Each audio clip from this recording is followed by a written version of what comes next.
Vers 24. Niemand kan twee here dien nie. Jy kan nie twee baase hê nie. Jy kan nie twee here dien nie. Want of hy sal die een haat en die ander een lief hê, of hy sal die een aanhang en die ander een verag. Jy kan nie in twee koninkryke wees met twee gode nie. Met twee konings nie. Want jy gaan die een lief hê bo die ander ene. Jy kan nie albei gelyk lief hê nie.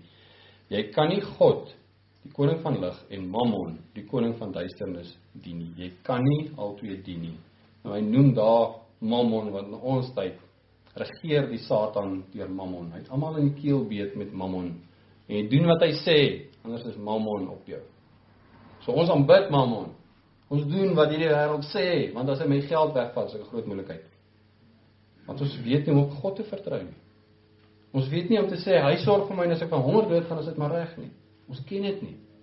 Ons vertrou op Mammon. 31. Daarom moet julle nie kwel en sê, wat sal ons eet, of wat sal ons drink, of wat sal ons aantrek nie. Want na al hierdie dinge soek die heidene, die mense van die koninkryk van duisternis, soek na dit. Wat? Die basiese goed. Wat gaan ek eet, wat gaan ek drink, wat gaan ek aantrek en waar gaan ek bly? Want julle hemelse Vader weet dat julle hierdie dinge nodig het. Vers 33 sê, maar soek eers die koninkryk van lig, soek eers die koninkryk van God. Is dit dan voor die hand liggend waar hy is? Nee, dis juist nie. Jy weet nie waar hy is nie. Jy soek, maar net as jy soek, so jy vind.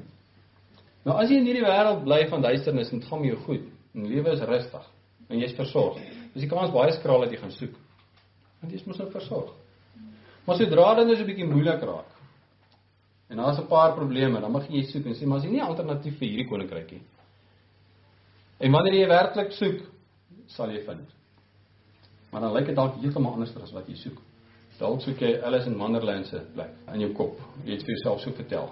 Dis hoe die koninkryk van God lyk. Nou sien jy werklik die koninkryk van God en jy sien dit vra 'n prys en sê nee, ek wil ook dit hê. Want die koninkryk van God vra 'n prys. Die erfdeel is baie groot. Maar dit is moeilik om daar te kom. Vers 33. Maar soek eers die koninkryk van God en soek eers sy geregtigheid.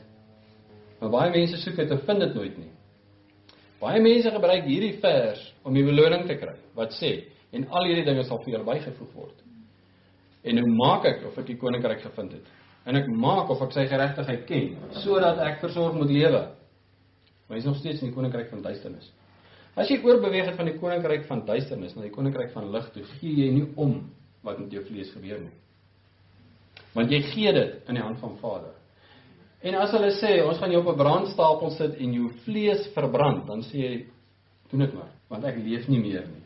So ek dien nie God in die koninkryk van lig, sodat my vlees moet goed gaan in die koninkryk van duisternis nie. Dis 'n valse evangelie. Dit gebeur nie, die teendeel gebeur. Dit het met ons Messias gebeur.